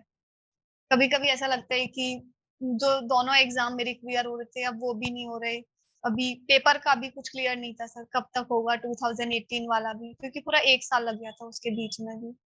और फ्रेंड्स का भी सर काफी रोल रहा था। मैं लाइब्रेरी जाती थी तो उधर हमारा ग्रुप था, उधर इतना अच्छा मेरा सर ग्रुप बन गया था। वो लोग काफी सपोर्टिव थे सब। एसएससी की तैयारी करते थे, 4-5 लोगों का ग्रुप था। तो जब भी ऐसी नीड होती थी, उन लोगों से बात करके बहुत मोटिवेटेड फील होता था, बहुत ज़्यादा सभी। हम्म। नहीं, ये बात एंड आपने सही बोली कि एक फैमिली का रोल, दोस्तों का रोल बहुत ज़्यादा बहुत रहता जरूरी है है सर, इमोशनल सपोर्ट के लिए। बिल्कुल बिल्कुल इमोशनल सही बात। सपोर्ट। अगर इमोशनल हम्म। सपोर्ट हो तो सर आप बहुत अच्छा कर सकते हो। अगर बिल्कुल। इसलिए सर फैमिली वालों को भी थोड़ा-सा, क्योंकि टाइम टेकिंग प्रोसेस है, तो उनको थोड़ा समझना चाहिए और सपोर्ट करना चाहिए, क्योंकि आप सपोर्ट करोगे तो हम और ज़्यादा बेटर कर सकते हैं। हम्म। और फ्रेंड्स का भी सर बहुत ज़्यादा रोल रहता है, आपका कैसा ग्रुप बना हुआ है। तो नहीं, ये हमारा बहुत जरूरी भी है। अच्छा मैं ग्रुप भी था। यही बोलता हूँ सबको कि आप तैयारी के दौरान आइसोलेट मत होइए। हाँ, जो आइसोलेट नहीं होना चाहिए, बिल्कुल भी हाँ, आइसोलेट नहीं बिल्कुल होना कि आप बिल्कुल अलग हो जाओ। आप ऐसे लोगों से रखिए जो आपको पॉजिटिव वाइब्स आएँ, जो आपको एक मोटिवेशन दें, जिनसे बात करके आपको अच्छा लगे। कभी-कभी सर लो फील होता था कि कुछ भी नहीं हो रहा है, 2018 भी क्लियर नहीं है। एक बार मैंने सोचा बैंक की तरफ स्विच करते हैं कि बैंक, फिर 1 महीने तैयारी भी उसकी करके देखी। फिर मुझे लगा नहीं, करनी तो एसएससी है। फिर दोबारा से एसएससी पे आ गए थे। तो वो जब भी ऐसा लो फील होता था, मैं मेरे ग्रुप के जो फ्रेंड्स थे सर, उनसे बात करती थी इस बारे में, तो बहुत अच्छा फिर दोबारा से एनर्जी आ जाती थी कि जी। नहीं, करना अ, ही है। एक चीज दीक्षा, ये कि जो डाउट्स आते हैं, जैसे पढ़ते हो आप, जैसे मैथ्स का सब्जेक्ट ले लो आप, फिर डाउट्स आते हैं। कई बार हम बोलते हैं ग्रुप स्टडी से फायदा होता है। जीएस में जैसे सवाल पूछ लिया, उसने सवाल का जवाब दे दिया, याद करने में रिटेंशन बढ़ता है। क्या आपने ग्रुप स्टडीज भी करी हैं? और डाउट्स के लिए आप क्या करते थे तैयारी के दौरान? अगर कोई डाउट आया तो वो कैसे क्लियर करते थे आप? ज 2017 में हम क्या सर, 2017 में 3 लोग थे जो हम साथ में पढ़ते थे। तो हम मॉक टेस्ट देते थे, सब लोग सेम मॉक टेस्ट देते थे। फिर जो भी डाउट्स होते थे, एक जो सर फ्रेंड था वो बहुत इंटेलिजेंट था मैथ्स में, तो हम्म। उसी से डाउट्स पूछते थे। उसने सारे डाउट्स क्लियर, मतलब वो सारे डाउट्स क्लियर कर देता था। बहुत ज़्यादा इंटेलिजेंट था, मतलब उसकी मैथ बहुत अच्छी थी और मुझे एक मोटिवेशन हम्म। मिलता था कि जब इसकी मैथ्स इतनी अच्छी है, तो मैं हम भी अगर इम्प्रूवमेंट बिल्कुल। करेंगे तो हमारी भी हो सकती है। बहुत ज़्यादा अच्छा रोल रहा था सर ग्रुप स्टडीज़ का तो मेरे लिए। Very good, very good. Diksha, एक सवाल मेरा और भी है कि तैयारी के दौरान हम लोग, जैसे होता है ना, हमारी कुछ हॉबीज होती हैं जो हम परस्यू नहीं करते बिकॉज वो बहुत इंटेंस पीरियड होता है। आपकी हॉबीज क्या है? पढ़ाई के अलावा आपको क्या करना पसंद है? पढ़ाई के अलावा सर मुझे आर्ट एंड क्राफ्ट का काफ़ी ज़्यादा, मतलब मुझे पसंद है, क्राफ्टिंग करना, पेंटिंग करना, ये सब।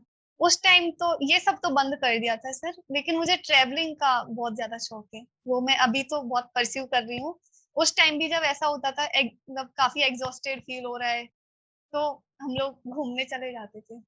फिर उससे बहुत रिफ्रेशिंग लगता था। सो जॉब के बाद, चूंकि आपने अभी ज्वाइन भी कर रखा है, सो जॉब के बाद क्या चेंजेस आते हैं? मतलब कि एस्पिरेंट लाइफ से फिर आप जॉब में गए, क्या सेंस ऑफ फ्रीडम महसूस होती है? फाइनेंशियल इंडिपेंडेंस का क्या एक कॉन्फिडेंस होता है? इसके बारे में जरूर बताइए थोड़ा सा, कि जो एस्पिरेंट अभी इस फेज में है।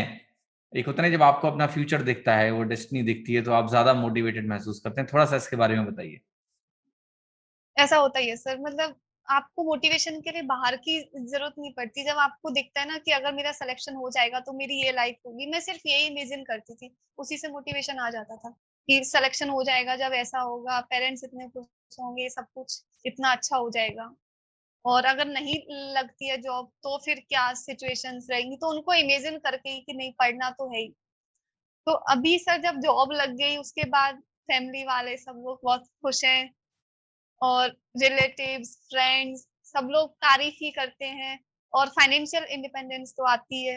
बाकी सर काफ़ी चेंजेज़ आ जाते हैं लाइफ में, जो हमने सोचे नहीं होते उस टाइम पे, कि इतना चेंज आ सकता है लाइफ में, अच्छी हो जाती है।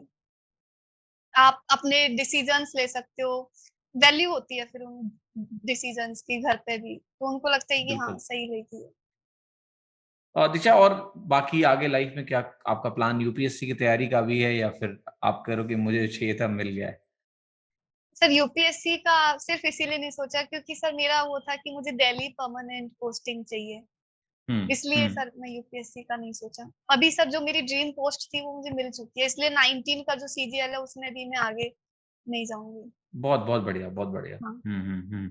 अच्छा, एक चीज, अब आपका जो पूरा जर्नी थी वो बहुत ही इंटरेस्टिंग और मजेदार थी। मुझे बहुत मजा आया आपसे स्ट्रैटेजी जानने में भी, और मुझे पूरी उम्मीद है जितने भी एस्पिरेंट हैं उनको भी बहुत फायदा होगा। आपका क्या मैसेज है उन एस्पिरेंट्स के लिए जो एक सीजीएल का कंपटीशन आज की डेट में काफी एक बहुत ही रिफाइंड कंपटीशन हो गया है? जी। 10 साल पहले सीजीएल का कंपटीशन ये था कि बहुत ज्यादा लोग अवेयर नहीं थे। हर तरह का बच्चा इस कंपटीशन में नहीं बैठता था, लेकिन अभी पिछले 4-5 सालों से हम देखते हैं कि इवन जो टॉपर्स हैं वो एनआईटी और आईआईटी से आते हैं। हाँ, तो ये कंपटीशन काफी, एक तो रेस्पेक्टेड कंपटीशन भी हो गया क्योंकि बच्चे इसमें बहुत अच्छे आ रहे हैं, हर हाँ, तरफ से बच्चे आ रहे हैं, हर तरह के बच्चे हाँ, बैठ रहे हैं। सो हाईली कॉम्पिटेटिव एग्जाम है CGL, one of the most toughest exam of the country है आज के डेट में। हाँ, सो उनके लिए क्या मैसेज है आपके लिए कि जो एक सपना है वो अपना जिंदा रखें और इसके लिए लगे रहें, और साथ ही साथ स्पेशली जो फीमेल कैंडिडेट्स हैं जिनका पार्टिसिपेशन हाँ, एसएससी में काफी कम है, और चूंकि हाँ, आप हाँ। भी गांव से बिलोंग करते हो तो आप वहाँ की सिचुएशन को बेहतर समझते हो, तो मुझे लगता है उन लड़कियों से ज्यादा पेरेंट्स को एक मैसेज की भी जरूरत है। तो थोड़ा सा मैं चाहता हूँ कि इसके बारे में आप कुछ शब्द बोलें कि क्या आप उन लड़कियों के पेरेंट्स को कहना चाहोगे कि वो बच्चियों को भी पढ़ाएं, आगे बढ़ने दें, जी, और सबसे साथ ही मेन साथ मैसेज सर यही है। जनरल जो एस्पिरेंट है जो इस एग्जाम की तैयारी कर रहे हैं वो भी कैसे अपना मोमेंटम बना के रखें? सर सबसे मेन जो चीज़ है वो कंसिस्टेंसी है। जैसे हम तैयारी करते हैं, अगर हम कंसिस्टेंटली करते हैं तो एक कॉन्फिडेंस आता जाता है। लेकिन कभी-कभी क्या होता था, मेरे साथ भी ऐसा होता था कि अगर 1-2 दिन पढ़ाई नहीं कर पाई तो कहीं न कहीं एक लो ऐसा फील होता है कि नहीं तैयारी नहीं चल रही है। अगर कंसिस्टेंसी रहेगी तो आपके अंदर कॉन्फिडेंस आ ही जाएगा, बस उसको नहीं तोड़ना है। हमेशा कंसिस्टेंट रहना है और सबसे मेन बात है ऑनेस्ट रहना है खुद से, और किसी से भी नहीं, खुद से ऑनेस्ट रहना है कि मैं जितना कर रही हूँ ऐसा नहीं होना चाहिए कि एग्ज़ाम के बाद मुझे रियलाइज़ हो कि मैं इससे ज़्यादा कर सकती थी। अगर 1-2 मार्क्स से रहते हैं, उसके बाद लगता है कि अगर हम उस टाइम ये पढ़ते, तो हमारा हो जाता। आप 100% देना चाहिए सर अपना, बस रिग्रेट नहीं होना चाहिए। रिज़ल्ट जो होगा सर अच्छा ही होता है, जो भी होगा सब अच्छा होगा। लेकिन खुद के लिए ऑनेस्ट होना चाहिए कि हम जितनी मेहनत कर रहे हैं, उससे ज़्यादा मैं कर नहीं सकती थी। बस ये सबसे मेन चीज़ है, वो करना चाहिए उनको। और पेशेंस तो सर बहुत ज़्यादा ज़रूरी है, क्योंकि जो एसएससी में पेशेंस अगर आप रख पाओगे तभी लंबा जा सकते हैं, क्योंकि बहुत ज़्यादा पेशेंस रखना पड़ता है सर। कभी-कभी ऐसे लगता है कि नहीं छोड़ देते हैं, एक बार मुझे भी ऐसा लगा था। फिर मेरी एक फ्रेंड थी सर, उन्होंने मुझे समझाया कि नहीं छोड़ने से क्या होगा, सिर्फ तेरी लाइफ खराब होने वाली है और कुछ नहीं होना। तो पेशेंस रखना है सर। आप 2-3 साल तो आराम से मान के चलिए कि इतने टाइम तक बच्चों को पेशेंस रखना पड़ेगा। और ये सोचिए कि सर जब रिजल्ट आता है तो उस टाइम जो पेरेंट्स जो होते हैं वो इतना खुश होते हैं, आपके घरवाले इतना खुश होते हैं, उस चीज़ के लिए पढ़िए। वो जो खुशी होती है ना, आप जब देखोगे ना तो ऐसा लगेगा कि सब वर्थ था जो हमने किया।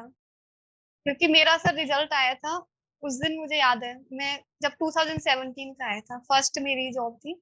मैंने मेरे दादाजी को बताया था कॉल पे, वो इतना ज़्यादा खुश हुए कि उनको नींद ही नहीं आई पूरी रात, खुशी की वजह। तो बिल्कुल। बहुत खुशी होती है सर पेरेंट्स को।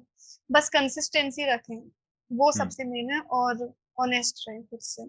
सो दीक्षा, अभी दूसरा बाकी जो मैंने बोला है, हाँ, जो एक थोड़ा सा फीमेल कैंडिडेट वाला एक पार्टिसिपेशन इशू भी है, सपोर्ट इशू भी है हाँ, फैमिली से। हुँ। बहुत सारे इश्यूज हैं, अर्ली मैरिज का एक प्लान होता है घर हाँ, वालों ये का, भी तो सर इश्यू होता लॉट है। ऑफ इश्यूज आते हैं। मैं चाहता हूँ उसके बारे में कुछ जरूर आप अपनी राय रखें, और पेरेंट्स को भी एक मैसेज दें और उन लड़कियों को भी एक मैसेज दें कि उनका भी हौसला और मनोबल बना रहे। जी। सबसे पहला सर 2 इश्यूज़ होते हैं। एक तो होता है कि सर फैमिली जो है वो सपोर्टिव थोड़ा-सा कम होती है। कभी-कभी ऐसा होता है, हमें सर ज़रूरत होती है। जब प्रिपरेशन फेज़ में होते हैं, तो फैमिली के सपोर्ट की काफ़ी ज़रूरत होती है। तो पेरेंट्स थोड़ा-सा इस बात को समझें कि अगर वो सपोर्ट करेंगे, तो आप बहुत ज़्यादा अच्छा कर पाएँगी लड़कियाँ भी। क्योंकि अभी सर बहुत ज़्यादा एसएससी में भी जो कॉम्पिटिशन है, मतलब उनका जो सिलेक्शन रेशियो है गर्ल्स का, वो बढ़ता जा रहा है पहले के कंपैरिज़न तो। एंड बाकी अर्ली मैरिज वाला भी रहता है, तो उसके लिए भी सर पेरेंट्स को ही समझना पड़ेगा, अर्ली मैरिज का जो इश्यू है। क्योंकि टाइम तो सर लगता ही है एसएससी प्रिपरेशन में, तो उसमें ध्यान देना पड़ेगा। एंड एक बात ये है सर, गर्ल्स को भी थोड़ा अपने अंदर हिम्मत लानी पड़ेगी, मतलब कि हाँ, हमें करना है और हम करेंगे। जब हम भी आपकी तरह ही हम कर सकते हैं, तो वो लोग भी कर ही सकते हैं। हमारे गाँव में सर इतना पढ़ाते नहीं थे गर्ल्स को, लेकिन अभी वो लोगों को भी इससे, मेरी जब जॉब लगी है, तो उनको ऐसा लग रहा है कि नहीं, काफ़ी सारे मैंने चेंजेस देखे हैं कुछ-कुछ लोगों में, नहीं, कि बिल्कुल, वो ये गर्ल्स एक को मौका दे रहे हैं। हौसला मिलता है, बिल्कुल उनको भी लगता हाँ, है कि यार उनको वो लगता है कि जब ये कर सकते हैं, तो जो एक हमें भी उनको विश्वास मौका देना नहीं होता चाहिए। है वो हाँ, अब हो रहा है उनको कि हाँ ठीक है, इसने किया हाँ, है तो मतलब हम कर लोग भी सकते देंगे। हैं, बहुत हाँ, बहुत अच्छा है, बहुत उनको अच्छा है। मौका सो देना चाहिए, मैं भी यही ऐसा कहता है। हूँ सभी से कि एक आपके सामने इस बार हम लोग भी रेमोविट टॉपर्स में यही कोशिश कर रहे हैं कि ज्यादा से ज्यादा फीमेल कैंडिडेट को लेके आए। So idea is very simple कि सबको, क्योंकि मुझे लगता है अब ऑनलाइन का एक्सेस है, पढ़ाई में जो एक हाँ, एक्सेस का प्रॉब्लम था कि लड़कियों को बाहर नहीं जाने देना है, वो खत्म हो चुका है। हाँ, फोन वो पे खत्म हो सारा गया। कंटेंट का एक्सेस है, अब अब बस मिल सपोर्ट चाहिए थोड़ा सा। अगर हाँ, वो सपोर्ट सपोर्ट मिलेगा अगर तो मिल जाएगा तो बहुत अच्छा कर देंगे। पार्टिसिपेशन भी बढ़ेगा और सिलेक्शन भी होगा कलेक्शन ही भी। होगा। तो ये बहुत बहुत जी, अच्छा समय है मुझे लगता है इस समय, और इसलिए हमारी कोशिश इस बार है रेमोविट टॉपर्स में कि जितनी ज्यादा से ज्यादा गर्ल्स कैंडिडेट को हाँ, हम लोग इंटरव्यू में बुला पाए, ताकि ये मैसेज सब तक जाए, आप लोग उनके लिए एक रोल मॉडल हो, एक विश्वास उनके अंदर बनता है कि हम भी ये चीज कर सकते हैं। अगर इन्होंने किया है गांव में, गांव के होके, तो हम क्यों हाँ, नहीं कर सकते हैं। वो जी बहुत सर। जरूरी है, बहुत जरूरी है। तो दीक्षा, आपको हाँ, बहुत ये बहुत तो है। धन्यवाद इस शो में आने के लिए, आपसे बात करके बहुत मजा आया। और थैंक मुझे यू पूरी सो उम्मीद मच। है कि सारे बच्चों को बहुत कुछ सीखने को मिलेगा आपसे। और मैं बाकी स्टूडेंट से भी यही बोलूंगा कि अगर आपको कुछ और भी क्वेश्चंस हैं तो आप कमेंट में डाल सकते हो। हाँ, और मैं दीक्षा से भी रिक्वेस्ट करूंगा कि वो कमेंट्स को देख के आपको वहां भी आंसर करें, अगर हाँ सर, कुछ बिल्कुल। सवाल हम लोग इसमें कवर नहीं कर पाए तो। और आपके ओके, भविष्य के लिए आपको बहुत बहुत शुभकामनाएं दीक्षा। जुड़ने के लिए, थैंक यू सो इस मच शो सर। में आने के लिए थैंक बहुत यू बहुत सो शुक्रिया। Much. Thank you. Thank you.